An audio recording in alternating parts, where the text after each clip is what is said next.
नमस्कार दोस्तों, जागृति क्लासेस के ऑनलाइन प्रोग्राम में आपका स्वागत है। पिछली वीडियो में हमने व्यंजन संधि पर चर्चा की थी।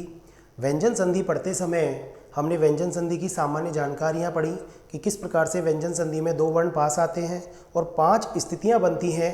या तो पहला वर्ण बदलेगा, या केवल दूसरा वर्ण चेंज होगा, या फिर दोनों वर्ण बदलेंगे, या व्यंजन का आगम होगा, या व्यंजन का लोप होगा। इस तरह से 5 स्थितियाँ पढ़ी, जिनमें से हम पहली स्थिति पर चर्चा कर रहे थे कि प्रथम वर्ण में परिवर्तन के कुछ नियमों की हमने चर्चा की थी।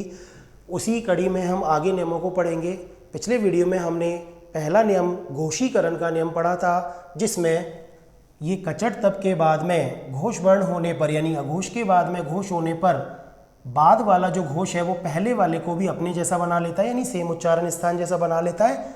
यानी कचट तप उसमें गजड़ दब में बदल रहा था। पिछले वीडियो में हमने देखा था। आज हम उसी कड़ी में अगले नियम की चर्चा करते हैं, जिसका नाम है अघोषीकरण का नियम। यह है दूसरा नियम इसका, अघोषीकरण का नियम। यह नियम अघोषीकरण का ये जो नियम है वो घोषीकरण के नियम का बिल्कुल विपरीत है। यानी कि घोषीकरण में हमने देखा था कि किस प्रकार से पहला वर्ण अपने तीसरे में बदलता है, यानी कचट तब अपने ही तीसरे यानी कै गे में बदल जाता था, उसमें च छ में बदल जाता था, टे डे में बदल जाता, तय दे में बदला, बै में बदला। लेकिन इस नियम में अगर प्रारंभ में घोष वर्ण है और इसके बाद में अघोष वर्ण आए, ठीक है, तो ये पहले वाले घोष, क्योंकि अब इसमें ये अघोष प्रभावी रहेगा, ये अघोष वर्ण पहले वाले वर्ण को अपने जैसा यानी अघोष बना लेगा। इसकी जो स्थिति बनेगी वो इस प्रकार से बनेगी, गजड़ दब, मूल रूप से हलंत होता है इनमें, ठीक है। गजड़ दब किस में बदल जाएगा? कचट तप में।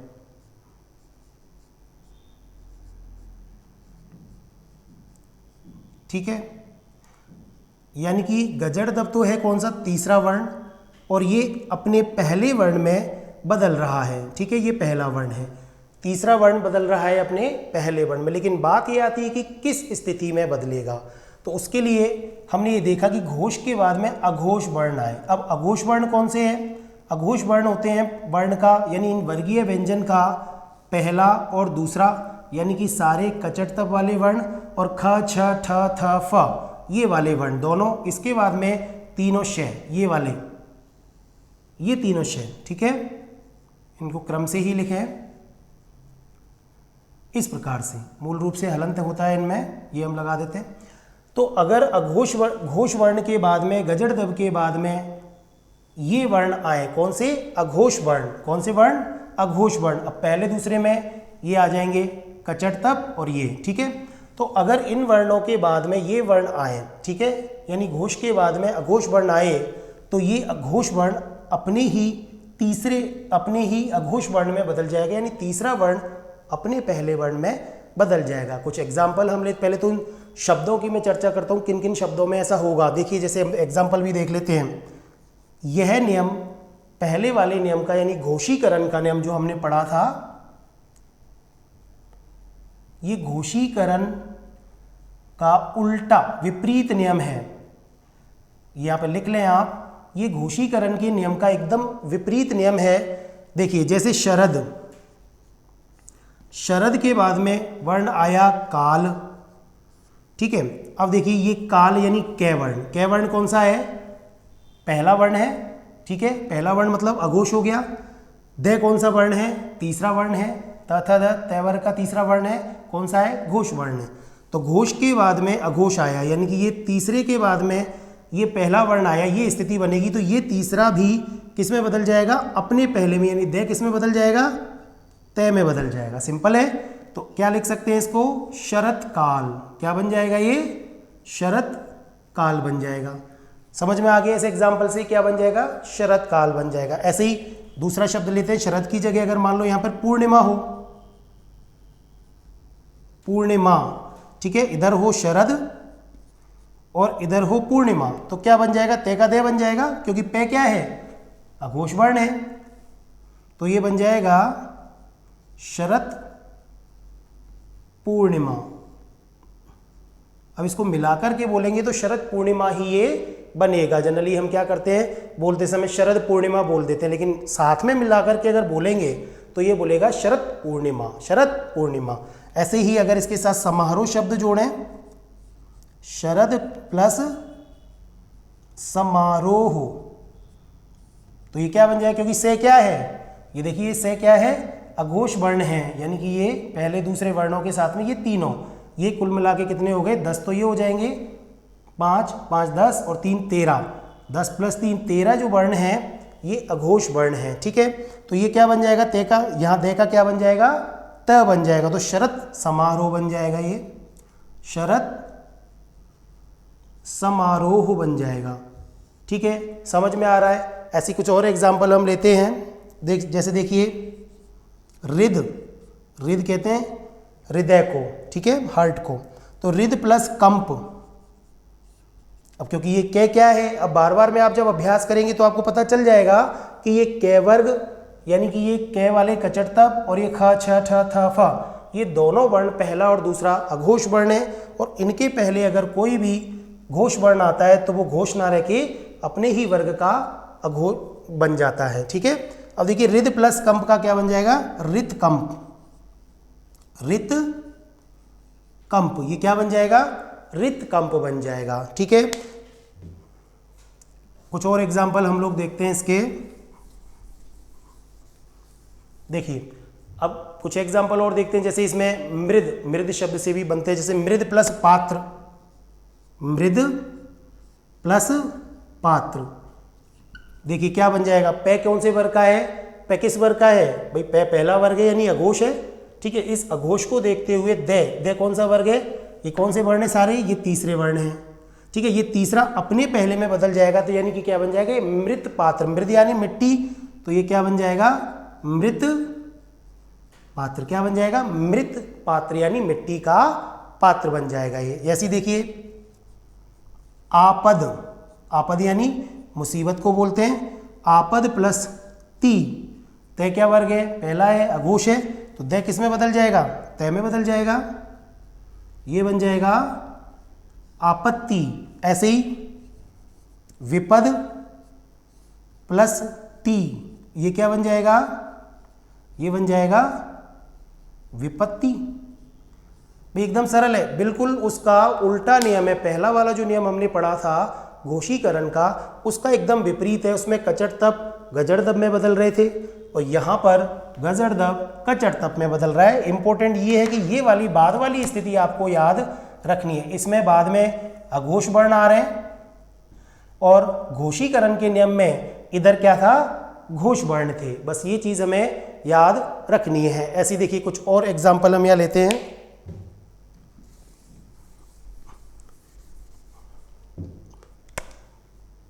देखिए संसद,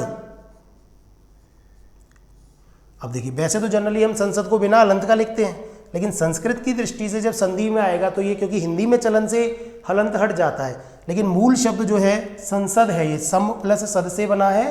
ठीक है, अच्छा इसमें भी कौन सी संधि है, सम प्लस सद से बना है, इसकी भी हम चर्चा करेंगे आगे वाले नियमों में। तो ये क्या बन जाएगा, ये अनुस्वार बन जाता है इस स्थिति में, तो ये ऐसे लिख देंगे सम सद, ये तो मूल ये बन गया संसद का। लेकिन संसद के बाद में अगर ऐसा शब्द हो सत्र, तो क्या बन जाएगा, क्या बन जाएगा, ये संसद के बाद में सत्र हो तो ये क्या बन जाएगा, क्योंकि से क्या है, अघोष है, अघोष है, तो ये किस में बदल जाएगा, अपने पहले वर्ण में बदल जाएगा, तय में, तो ये बन जाएगा संसत।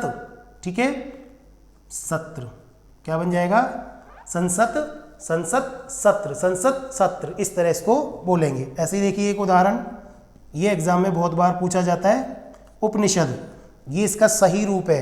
आपको चाहे संधि पढ़ो, समास पढ़ो, हिंदी की कुछ भी चीज़ें पढ़ो, मूल रूप से जो सही शब्द हैं उनको आपको बार बार दिमाग में रखना है कि इसका सही रूप क्या है। देखिए उपनिषद के बाद में काल, काफ़ी बार एग्जाम में पूछा गया है ये, तो ये दे किस क्या है, अघोष है, तो दे किस में बदल जाएगा, दे बदल जाएगा अपने प्रथम वर्ण में यानी तय में बदल जाएगा।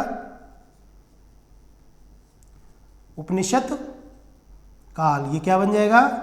उपनिषद काल बन जाएगा। ठीक है, ऐसे ही अगर काल की जगह कथा हो, सिंपल उपनिषद प्लस कथा, उपनिषद प्लस कथा, तो क्या बन जाएगा? ये उपनिषद कथा बन जाएगा। ठीक है, अब जब संधि विच्छेद आपको करें इनके, तो आपको बिल्कुल ध्यान रखना है इन चीज़ों का कि भाई यहाँ पे संधि हो रही है, और सबसे पहले आपको ये बाद वाले शब्द को देखना है कि व्यंजन संधि में विशेष रूप से कि ये घोष है या अघोष है। अगर आप घोष अघोष को पहले पहचान लेंगे तो फिर अपन नियमों की चर्चा करेंगे उसमें, कि देखेंगे भाई इसमें घोष वर्ण वाला नियम लग रहा है या अघोष वाले नियम वाला लग रहा है। ठीक है, तो इस तरह ये हो जाएगा। ऐसे ही देखिए एक उदाहरण है, तद प्लस पर। ठीक है, क्या बन जाएगा? ये बन जाएगा तत्पर, तैयार किसी चीज़ के लिए तत्पर बन जाएगा। समझ में आ रहा है यहाँ तक? तो ये एक ऐसा नियम है जो बिल्कुल घोषीकरण के नियम का एकदम विपरीत नियम है, और इसमें हम मतलब ये बाद वाली चीज़ को हमें विशेष रूप से ध्यान रखना है। आप इसका अभ्यास करें। एक और उद के उदाहरण इसमें और मिलते हैं, उनकी अपन थोड़ा चर्चा कर लेते हैं। देखिए, जैसे देखिए उद, कई बार बच्चे पूछते हैं कि उद है या उत है। हमें इस वाले विरोधाभास में नहीं जाना है, इस वाली ये जो समस्या है उसको नहीं देखना है। हमें तो ये देखना है कि अगर संधि पूछ रहा है तो हम कौन से शब्द को पहले लेंगे, प्रायोरिटी देंगे, उत और उद। वैसे तो मूल शब्द उत ही माना गया है, ठीक है, उत के ही उदाहरण ज़्यादा मिलते हैं। लेकिन अगर वो इस तरह की संधि के नियमों से पूछता है और पूछता है कि अब जैसे मान लो सपोज करो वो शब्द दे दे, जैसे क्या, ये शब्द दे दे आपको कि उत्साह, और इसमें वो पूछ ही ले कि इसमें कौन सी संधि है या इसका संधि विच्छेद करें, तो हम उसको ये थोड़ी ना कहेंगे कि इसमें संधि विच्छेद होगा। नहीं भाई, इसमें तो उत प्लस सा है, नहीं होगा साहब, संधि विच्छेद है तो सही हो गया। नहीं, अगर वो पूछ रहा है तो हम सोचेंगे, हमें ये देखना पड़ेगा कि ये उद की वजह से पूछ रहा है, उद प्लस सहा से। जैसे यहाँ पे मैं उद के बाद में सहा लिखूँ तो ये उद अगर संधि होगी तो क्या बनेगा? ये दे किस में बदल जाएगा? तय में बदल जाएगा, तो ये बन जाएगा उत्साह। अगर वो पूछ ही ली कि इसमें कौन सी संधि है तो व्यंजन संधि है, और किस नियम से बन रही है तो अघोषीकरण के नियम से ये बन रही है। कुछ और भी शब्द हैं जैसे उत वाले, जैसे इसमें यहाँ पे अपन उद के बाद में जैसे कर्ष, अगर वो पूछता है तो क्या बन जाएगा? उत्कर्ष बन जाएगा। अगर वो पूछ ही रहा है कि भाई इसमें संधि है कौन सी है, तो हम बताएंगे उसको कि इसमें व्यंजन संधि है। ठीक है, ये शब्द भी कई बार एग्जाम में पूछा गया है। अब वो पूछ ले कि उत्खनन, अगर मान लो आपको ये शब्द दे दे उत्खनन में संधि कौन सी है, तो हमें बताना पड़ेगा उसको कि इसमें व्यंजन संधि है। ठीक है, तो हम कैसे इसका विच्छेद करेंगे? उद प्लस खनन, तो ये क्या बन जाएगा? उत्खनन बन जाएगा। इस तरह हम इसको ध्यान रखेंगे। ठीक है दोस्तों, ये समझ में आ गया होगा आपको। प्रथम वर्ण में परिवर्तन के नियम ही अभी अपन पढ़ रहे हैं। उसका दूसरा नियम है ये अघोषीकरण का नियम। ठीक है, इसके लिए हमें घोष अघोष वर्णों की जानकारी होना अति आवश्यक है। तो आप इसको बार बार देखें कि वर्ण का यानी जो वर्गीय व्यंजन है, कितने हैं ये? 25 वर्गीय व्यंजन प्रथम वर्ण के नाम से इसका वर्ग माना जाता है। क वर्ग, च वर्ग, ट वर्ग, त वर्ग, प वर्ग। इनके पहला और दूसरा जो वर्ण है वो अघोष होते हैं, जबकि तीसरा, चौथा, पांचवा वर्ण जो है वो घोष वर्ण कहे जाते हैं। इनमें भी ये जो अंतिम वाले पांचवे जो वर्ण हैं, ये वाले, इनको क्या कहा जाता है? इनको कहा जाता है पंचमाक्षर। क्या कहा जाता है इनको? पंचमाक्षर कहा जाता है। ठीक है दोस्तों, हम अब अगले नियम की चर्चा करते हैं। मिटा दूं मैं इसको, आप इसका स्क्रीनशॉट लेना चाहें तो ले सकते हैं। ठीक है,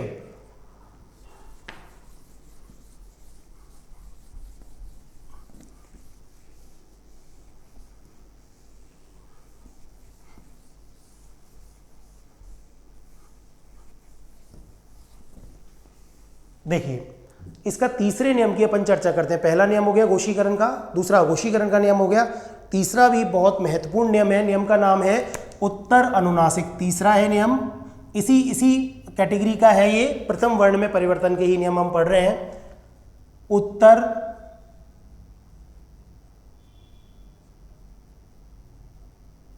अनुनासिक व्यंजन संधि इसको बोलते हैं। उत्तर अनुनासिक व्यंजन संधि। अब देखिए, उत्तर का मतलब क्या होता है? बाद। अनुनासिक का मतलब होता है अनुनासिक वर्ण। अब आपको इसके लिए अनुनासिक वर्णों की जानकारी होना जरूरी है। तो अभी मैंने बताया था कि पंचमाक्षर को अनुनासिक वर्ण कहा जाता है। तो यहाँ पे मैं लिख देता हूँ पंचमाक्षर। और पंचमाक्षर कौन से हैं? ये अंग, या, अण, न और म। ठीक है, ये 5 जो अक्षर हैं वो पंचमाक्षर कहे जाते हैं। हालांकि एक चंद्र बिंदु जो है, ये वाला जो वर्ण है वो भी अनुनासिक वर्ण ही कहलाता है, पर इसका संधि में कोई आएगा नहीं प्रसंग। इसलिए पंचमाक्षर में हम इन 5 वर्णों को याद रखेंगे। इनका उच्चारण हमने संधि के उसमें बताया था वर्णमाला में। तो वर्णमाला आप एक बार देखें तो आपको पूरा पता चल जाएगा कि कौन कौन से वर्णों को क्या क्या कहा जाता है। अब हम इस नियम की चर्चा कर रहे हैं कि उत्तर अनुनासिक व्यंजन संधि का नियम कब बनता है, किस तरह के शब्द बनते हैं। सपोज करो मैं आपको एक पहले शब्द दे देता हूँ। ये देखो, ये RAS के एग्जाम में, LDC के एग्जाम में, SI के एग्जाम में पूछा गया प्रश्न है सन्नारी, और पूछा था कि इसका संधि विच्छेद करें। बहुत सारे इसके एग्जाम्पल, मतलब बहुत तरीके से पूछ सकता है वो। सम प्लस नारी, अगर हमें नियमों की जानकारी है तो हम गलती नहीं करेंगे। सम प्लस नारी पूछ सकता है वो, सत प्लस नारी भी पूछ सकता है वो, सत प्लस नारी ये वाला भी पूछ सकता है, और सद प्लस नारी भी पूछ सकता है। अब इस तरह की कोई भी अपन को वो एग्जाम्पल दे दे और पूछे कि इसमें से कौन सा सही है, तो अगर हमें नियमों की जानकारी है तो हम आराम से इसको कर सकते हैं। क्या रहेगा इसका, अभी अपन इसमें चर्चा करेंगे नियमों में, तो आप खुद ही इसको बता देंगे। वैसे इसका होगा सत प्लस नारी। अब ये तय कैसे नय बदलेगा वो इस नियम में हम चर्चा करेंगे। देखिए उत्तर अनुनासिक व्यंजन संधि है। पहले इसमें अपन मैं बता देता हूँ इसमें आपको कि इसमें पहला वर्ण और तीसरा वर्ण अपने 5वें वर्ण में बदलेगा। यानी कि अगर कचड़तब है या गजड़दब है, इस तरह के वर्ण प्रारंभ में है, क्योंकि संधि में क्या होता है, ये पहला वर्ण और ये दूसरा वर्ण। ठीक है, हम कह रहे हैं प्रथम वर्ण में व्यंजन में परिवर्तन पहले में ही चेंज होना है। अगर पहला वर्ण कौन सा है, या तो कचड़तब है या गजड़दब वाले वर्णों का है, यानी पहला और तीसरा, और दूसरा वर्ण क्या होना चाहिए, तो कब ये किस में बदल जाएगा, अपने 5वें वर्ण में बदलेगा। तो उसकी अपन चर्चा कर रहे हैं। देखो पहले मैं लिख देता हूं कि पहले और तीसरे में कौन कौन से आएंगे। देखो क, च, ट, त, कोष्टक में द लिख रहा हूं, पै। अब देखिए यहां पे ये क्या है, होने को तो प्रथम और तृतीय दोनों आने चाहिए थे, पर क्योंकि इनसे शब्द बनते नहीं है बाकी के शब्दों से, ये कचड़तब तो हो गया, ये ग, ज, ड, ब ये नहीं मिलते, केवल द वर्ण ही इसमें मिलता है, इसलिए इसको यहाँ पे तीसरे वर्ण के रूप में, हालांकि क्योंकि ये पहला है, ये पहला है, ये पहला है, ये पहला है, लेकिन द तीसरा है और ये पहला वर्ण है। ठीक है, तो ये कचड़तब या कचट त द प किस में बदलेगा, अपने 5वें में बदलेगा। तो इनका 5वां सबका, देखिए कै का 5वां कौन सा है वो देखें वहां पे आप, अंगा। ठीक है, च का 5वां कौन सा है, या। ट का 5वां कौन सा है, अणा।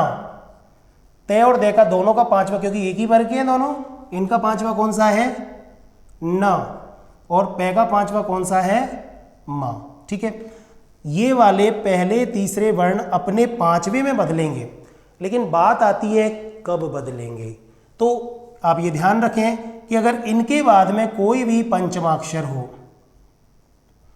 पंचमाक्षर की चर्चा हम कर चुके हैं।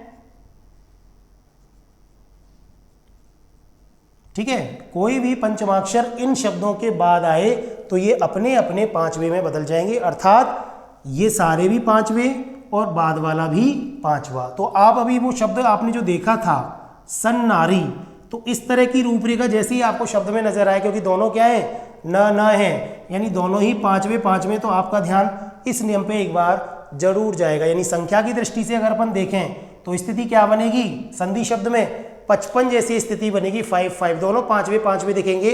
तो आपका ध्यान एक बार इस नियम पे जाएगा। फिर उसके बाद इसको जब यहाँ से आप तोड़ेंगे तो शब्द का इधर वाला शब्द तो क्योंकि चेंज हो ही नहीं रहा, ये तो नारी एज इट इज निकल जाएगा। पहले वाला वर्ण किन किन स्थितियों में बदल करके ने हुआ है पांचवा, तो या तो अपने पहले का हुआ होगा या अपने तीसरे का हुआ होगा, तो या तो सत से बनेगा या सद से बनेगा। तो कौन से मानेंगे इसको? सत वाले से मानेंगे, सत प्लस नारी। अगर ऑप्शन में कहीं ये सत प्लस नारी नहीं है तो किससे मानेंगे? सद प्लस नारी से मानेंगे। दोनों ही सही है, गलत नहीं है, लेकिन प्राथमिकता इस वाले को हम देंगे, तय वाले को। दूसरे नंबर पे सद को मानेंगे क्योंकि दोनों का अर्थ एक ही है और ये भी विवादास्पद शब्द है, उत और उद की तरह। तो अब देखिए अपन कुछ और उदाहरणों की यहाँ पे हम चर्चा करते हैं, किस तरह के शब्दों में ये मिलता है। जैसे वाक, ठीक है, वाक का मतलब क्या होता है? वाणी। बहुत बार एग्जाम में आया हुआ शब्द है, वाक प्लस में। अब इसकी देखो संधि बनाने में तो ज़्यादा दिक्कत नहीं होती है, बात आती है संधि विच्छेद करने में, ठीक है। तो पहले संधि बनाना सीख जाएंगे और बार बार इन शब्दों को देखेंगे पूरा। वैसे ये संधि खत्म हो जाएंगी तो हम संधि क्वेश्चन आंसर भी कराएंगे, तो उसमें ये पता चलेगा कि संधि शब्द से विच्छेद कैसे करें, क्योंकि एक जैसे नियम कई बार लगते हैं तो हमें ध्यान नहीं रहता कि हम कैसे पहचानेंगे कि इसमें कौन सा नियम लगेगा। उस पर भी हम चर्चा करेंगे आगे वाले वीडियोस में। तो अब ये देखिए, कै कौन सा है? पहला वर्ण है। मैं कौन सा है? पांचवा वर्ण है। मैं कौन सा है? पांचवा, ठीक है। उत्तर अनुनासिक व्यंजन संधि, नाम क्या था? उत्तर। उत्तर यानी बाद में, अनुनासिक वर्ण आ रहा है पांचवा। वैसे इसमें ये पांचों वर्ण जो बता रखे हैं इनके उदाहरण केवल न और मैं के ही मिलते हैं, बस इसमें ये ध्यान रखना आप। तो आपको इधर वाले जो शब्द या तो न दिखेगा या मैं दिखेगा, ये वाले शब्दों से कोई अक्षर शुरू मतलब वर्ण शुरू होता ही नहीं है। इसलिए जब हम वर्णमाला में भी बोलते हैं तो इनको अणे खाली या खाली अणे खाली अणे खाली बोलते हैं ना सबको, अंगा या अणा, तो इनसे कोई शब्द प्रारंभ नहीं होता है। इसलिए न और मैं के ही उदाहरण आपको यहाँ पर मिलेंगे, ठीक है। तो अब देखिए वाक में इस मैं की वजह से ही अपने पांचवे में बदल जाएगा। इसका पांचवा क्या है? अंगा। अंगा है इसका पांचवा, तो क्या हो जाएगा? ये बन जाएगा। अभी मैं इसको उच्चारण करके नहीं बता रहा हूं क्योंकि कई लोग इसको पढ़ते हैं वांड में, जबकि ये गलत है क्योंकि उनको अक्षर की जानकारी ही नहीं है। वर्णमाला में हमने चर्चा की थी कि हिंदी में इस तरह के वर्ण 3 नजर आते हैं हमें। एक तो ये वाला नजर आएगा, एक इसके नीचे बिंदी वाला नजर आएगा और एक सिंपल ये वाला नजर आएगा, ठीक है। ये तो है अणे खाली वाला जिसको हम पंचम वर्ग की बात कर रहे हैं। ये ड जो ट ठ ड, ये वाला जो वर्ण है तीसरा ड, ठीक है, ये तीसरा वाला वर्ण है ड। ये वाला जो वर्ण है वो उत्क्षिप्त वर्ण में हमने पढ़ा था, आपको अगर याद हो वर्णमाला में, तो उत्क्षिप्त वर्ण ताड़न जात जो कि अवहट्ट भाषा के प्रभाव से हिंदी में आए हैं, अपभ्रंश भाषा के प्रभाव से, ठीक है। अपभ्रंश का हो या अपभट्ट का हो, उसके प्रभाव से आए, तो इनकी चर्चा हम कर चुके हैं। तो इसको याद रखें, आप क्या बोलेंगे? वांग में। वांग में, वांग में कहते हैं साहित्य को। किसको कहते हैं? वांग में साहित्य को कहते हैं, ठीक है। संस्कृत वांग में इस तरह किताब भी हैं तो उसमें मिल जाएगा वांग में। तो ये अंगा है पांचवा वर्ण। अब जब आप इसका संधि विच्छेद करेंगे तो आपको याद रखना पड़ेगा कि भाई ये भी पांचवा है और ये भी पांचवा अंग है, तो 5 की स्थिति कब बनती है? दोनों पंचम कब बनते हैं? तो इसका मतलब ये अपने या तो पहले से बनाए या तीसरे से बनाए, या तो कैसे बनाए या गैसे बनाए। तो आप कैसे बनाएंगे शब्द तो बनेगा वाक, और गैसे बनाएंगे तो शब्द बनेगा वाग। तो आपको पता है वाग तो है ही नहीं शब्द, ये तो संधि के बाद परिवर्तित होता है वाग देवी इत्यादि से। तो ये शब्द क्या है? मूल वाक। वाक यानी वाणी, मतलब सरस्वती के लिए है, ठीक है। ये समझ में आ गया होगा आपको, ठीक है। वाक से क्या बन जाएगा? वांग में बन जाएगा। ऐसे ही बहुत सारे शब्द हैं। मूर्ति, वाक प्लस मूर्ति से क्या बन जाएगा? ये वही वांग, क्योंकि मैं क्या है? पांचवा है, तो वांग मूर्ति बन जाएगा। वांग मूर्ति किसको कहते हैं? सरस्वती की प्रतिमा को कहते हैं वांग मूर्ति, ठीक है। ऐसे ही वाक प्लस मुख से क्या बन जाएगा? वांग मुख, यानी सरस्वती का मुख, वांग मुख, ठीक है, वांग मुख बन जाएगा। ऐसी बहुत सारे एग्जाम्पल हैं अपन, क्योंकि अभी अपन को समझना ज़रूरी है एग्जाम्पल के लिए। बहुत सारे एग्जाम्पल के लिए आप हमारे वीडियोस के साथ में PDF हम अपलोड करेंगे, तो वो लोग आप इसमें PDF भी ले सकते हो। तो बहुत सारे एग्जाम्पल आपको अभ्यास के लिए हम लोग देंगे, ठीक है। वाक प्लस नियंत्रण क्या बन जाएगा? वांग नियंत्रण।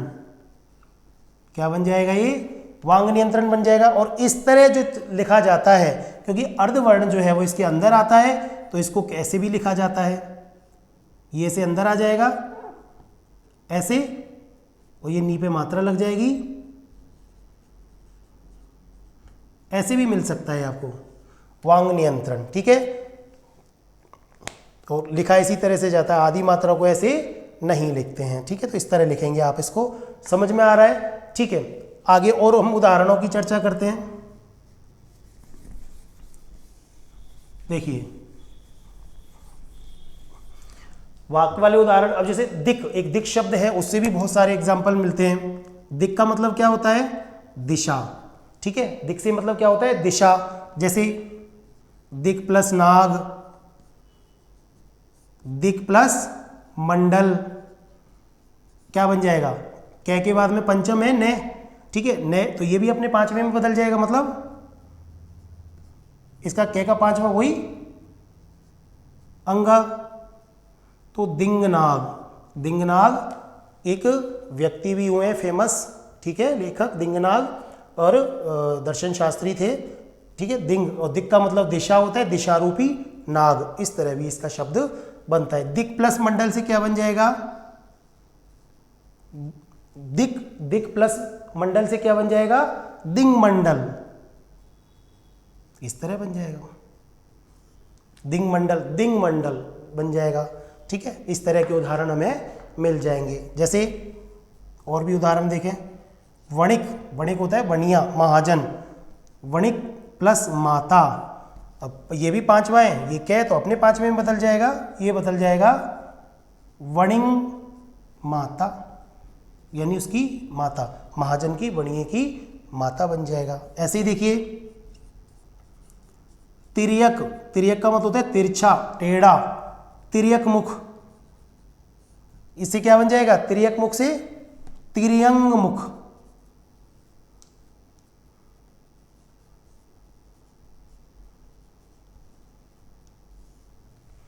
तिर्यंग मुख बन जाएगा।